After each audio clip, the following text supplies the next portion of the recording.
good day from Flagstaff. We're starting here at the Little America Travel Center because I figured since I'm here in Flagstaff, I should show you where Clark Griswold is trying to gas up his car, but he didn't know where the gas goes.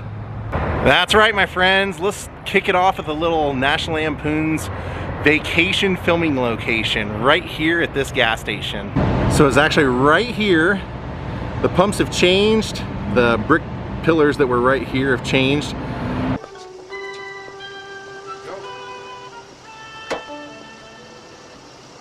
But Clark has been going across country in that family truckster, but he needs some gas. And they're right here. He's got the back of the wagon facing us. There's another woman and her son over here, and they're pumping gas. And we see Clark walking around looking for where the gas pump is, or where he puts the gas in his car. And then he looks over and notices that she's pulling the license plate down, so he thinks that that's where his is, so he goes to grab the plate and ends up throwing it across the parking lot.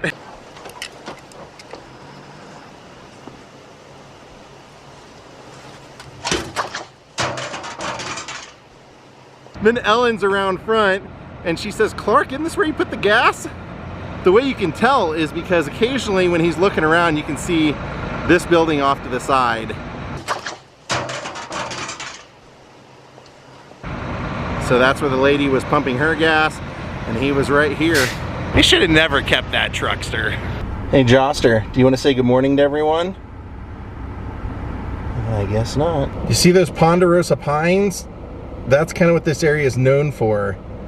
And we're gonna go see the childhood home of a famous actor who's kind of an environmentalist when he was young and did something to help out these trees, he thought.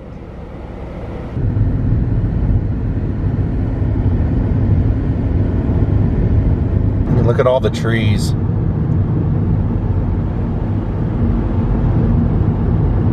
Those beautiful mountains.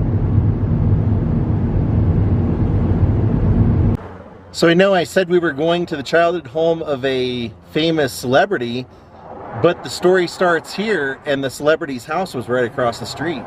We're at the Museum of Northern Arizona. The famous celebrity that this story is about and that grew up in Flagstaff is the great Ted Danson. Sam Malone, we knew him from 3 Men and a Baby, Inc., countless things. Let me tell you what happened here.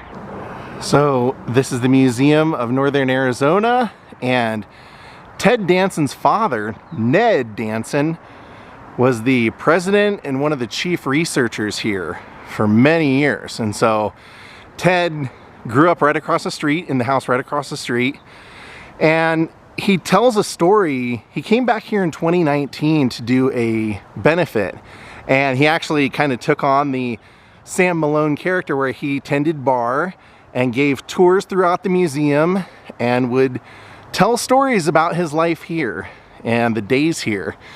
And let me show you his house and I'll tell you one of the funny things that he did here. So as I mentioned, all of those beautiful pine trees that Ted came to love.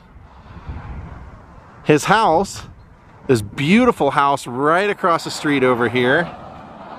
He told a story about when he was a teenager, and he said that he had a couple of friends. One was a Hopi Indian, one was a Navajo Indian, friends of his, and a guy that actually worked at this museum that had a VW bug, and he said this guy was kind of like the Pied Piper of all of them. If they wanted to do something, this guy'd take him to do it. So he said they got in their head one night that they hated all the billboards that had been placed in the pine forest going up this street. And so they decided to sneak out one night with a bunch of saws, and they went out into the forest and they started sawing down those 40-foot billboards. And he said they would, if they saw lights or anything, they'd lay down. If they didn't, they would get up and saw. And he said they sawed a bunch of them down, and he said he remembered there being one for a local realtor that they sawed down that his dad didn't like. And so he said they did all this, and then word got around, and he said his dad immediately suspected him. And he said he remembered being in his bathtub in there and his dad knocking on the door and coming in and said, "I know you guys, you and your friends were the ones that took those signs down." He said, "No, Dad, we didn't do it." He said, "Well, if I find out you did, you're in big trouble." He said he later found out the reason his dad knew it was them is because the only billboard they didn't cut down was the one for the Museum of Northern Arizona. They left that billboard up. I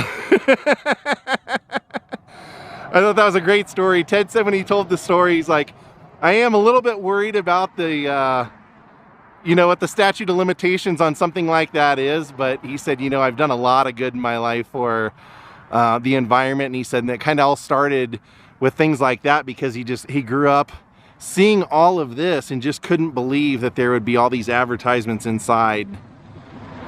So at one time that would have been the boyhood home of the most famous man on television. When Cheers was on TV, Sam Malone was probably the most famous character on television.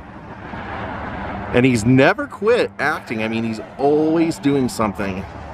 He and his wife, Mary Steenburgen, always acting, doing something. All right, let's hit the trail. We have a lot of driving to do, and I want to go to Albuquerque today. So let's roll. All right, dude, get comfy. We got about a little under 5 hours to get to Albuquerque. Probably my favorite thing of Ted Danson's, probably because I've seen it so many times with Howie Mandel, the movie A Fine Mess. Blake Edwards' A Fine Mess. I love that movie with Ted Danson.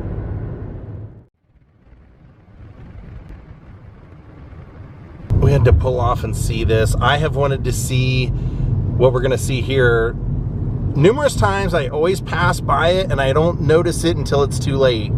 I caught myself this time. Here you can see a lot of old ruins. So right here you can see this used to be an old roadside mountain lion preserve that you could come and see. Come visit the mountain lions, and a lot of the structures are still there.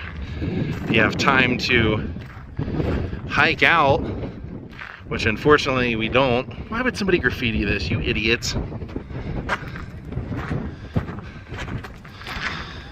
I love graffiti, but sometimes people are morons.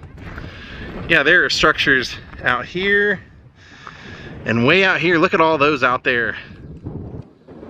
Pardon the wind. You can actually hike out to all those.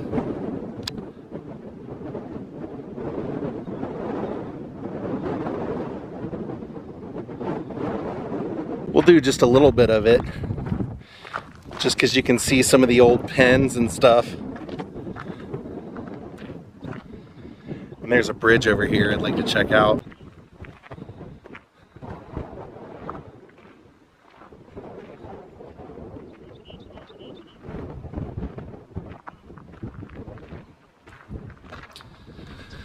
I bet people do a lot of photo shoots out here, baby.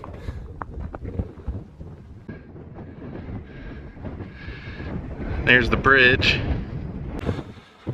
That's what we just walked through.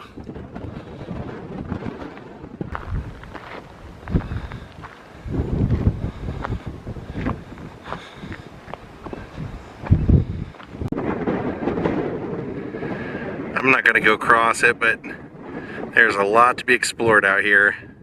Time to get back on the road.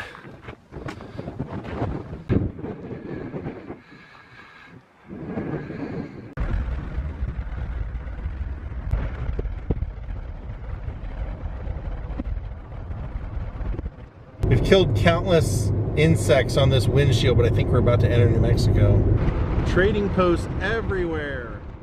Hey John, New Mexico welcomes us.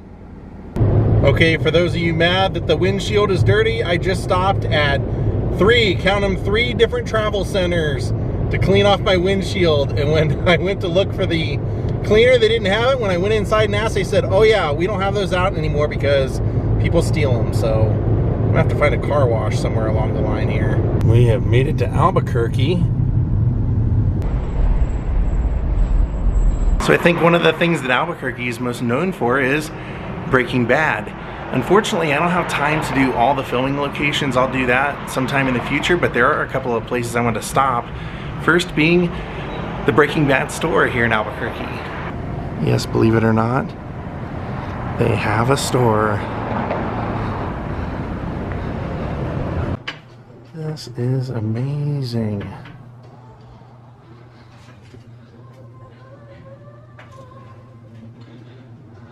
All the people that have come here, famous people that have come to visit. All people that were on the show at some point. Things in Breaking Bad you didn't even know you could get. Like the underwear. Respect the chemistry. I am the one who knocks. Let's cook. Good old Hank. So they have tons and tons of merchandise in here that you can buy, shirts and everything, artwork, but they also have a museum. The cool thing about the museum is they have a lot of signed stuff. Look at that. Saul. Whoa, look at all that. Oh, wow. They've got the couch. Several costumes. Look at this. That's that costume.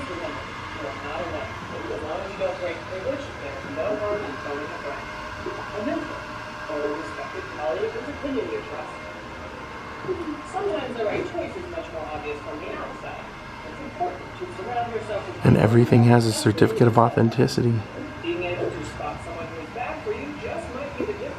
That was Hector Salamanca's.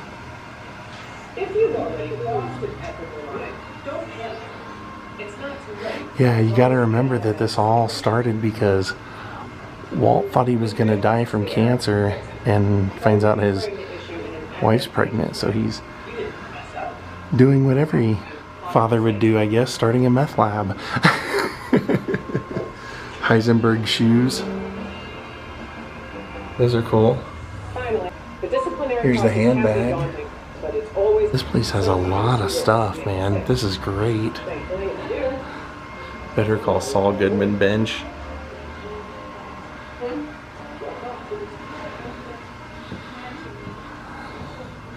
As your uncle would ring the bell. My friend broke his leg one year and did this as a Halloween costume. Tuco. Look at all this stuff. Masks. Signed by Bryan Cranston.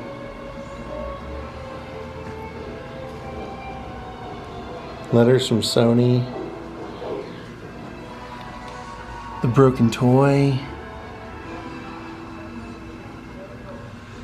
And those are all costumes from the series. Isn't that amazing? Oh, you're not amazed? Okay, well what about down here? This collection. That is amazing. The Killers.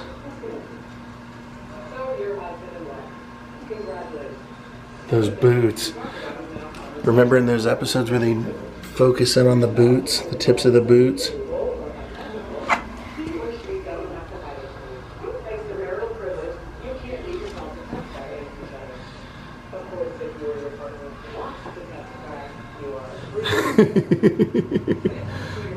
With the paint all over it.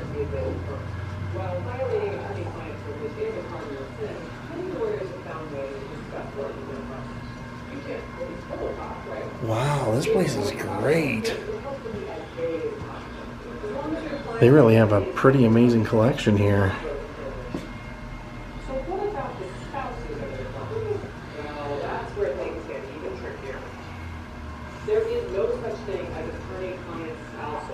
Props. Props from the show. Look at this. Pretty legit museum.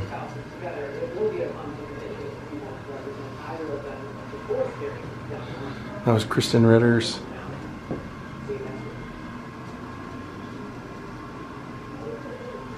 Now, oh, that's really memorable. Wow.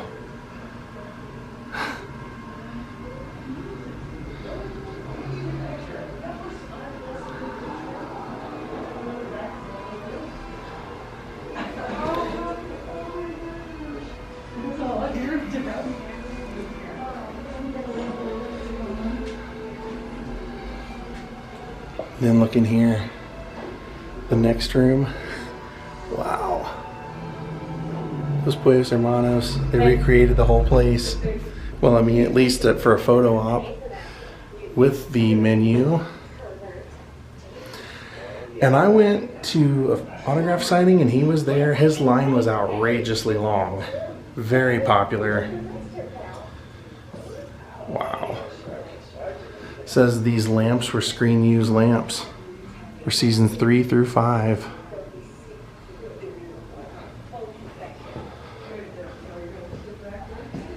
Jake's uniform.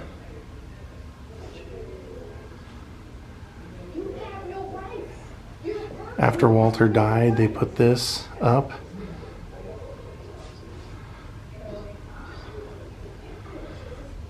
So it's like a shrine to Walter White.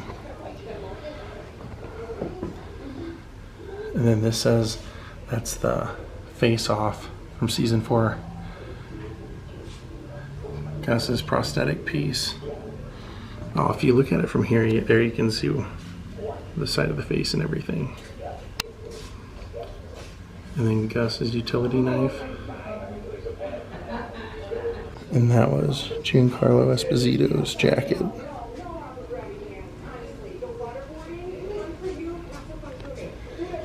Wow.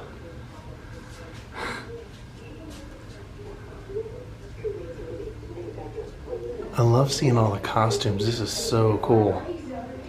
So rare that you find a place that gets so much stuff, because I know they held an auction because the show was so popular. I knew they could make a lot of money off it with an auction.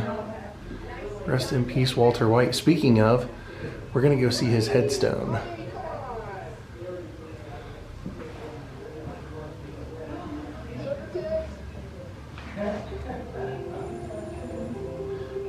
Here you can take like a photo. It's all supposed to be the meth and blue. The DEA run. That was Hank wearing that one. Right there's a photo of him wearing it. And then his partner, Agent Gomez, that was his. There he is wearing it right there. This place is great and I'm not even showing you everything. You really got to come see it for yourself. There's a microphone and the broken glasses right there. Oh look, they actually have one of the chairs from the house right there. They have a picture of Walter in the middle smoking a joint in this chair. There's Jesse. There's Jesse with the chair in front of him. There's Walter relaxing in the chair. Just an absolutely mind-boggling collection. Oh, and he signed his grill. If you look in there, you can see the teeth of the grill. And he's signing it in this photo. And that one he's holding it. And that's Jesse Pinkman's skull necklace. Alright, I should probably get a shirt and help support. This place was so great. That's a pretty good shirt. Ding ding. I also like the Beavis and Butthead style one. And they do make the best in the business, so I guess I should probably get some of the blue sky too, huh? And if you need your own Heisenberg, right there. Also a pretty good shirt, but I ended up buying the Beavis and Butthead one. And if I were gonna create something on my own, I'd probably buy one of these. Now let's go over to the unorthodox place that Walter White's headstone is. This is one of my favorite things about coming to New Mexico. You see people hanging chilies outside everywhere.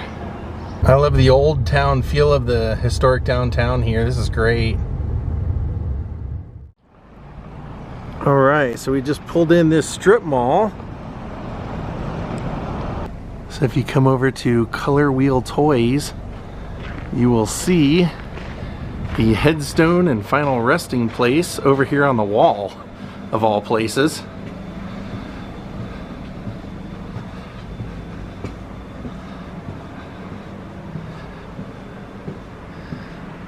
There's a bench here.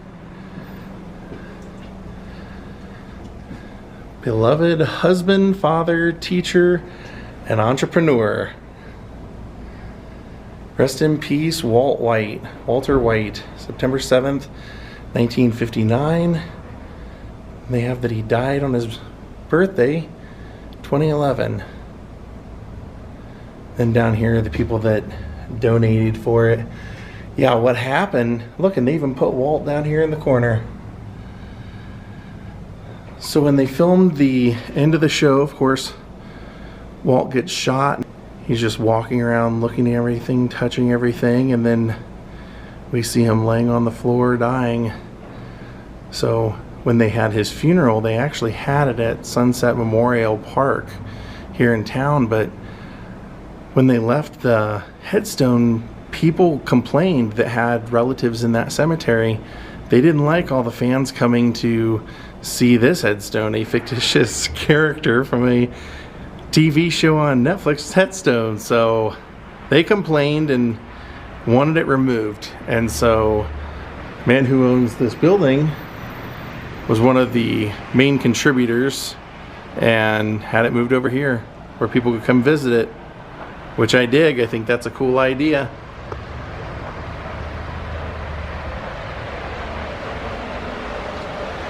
Kind of weird as heck that they moved it, but I mean, I guess I understand, but I kind of don't understand, because over where they had Shelby's grave for Steel Magnolias, where Julia Roberts' grave was, they've actually put a headstone telling people this is where that scene was shot, this is where it happened. So kind of surprised the other cemetery didn't want the same thing, but I guess I can understand. As long as it's somewhere where fans can come visit, I like that. You know where we're going next, don't you? Where are we going next? Well, here it is. Here's the house of Walter White, Skylar White, Walter White Jr., and Holly White.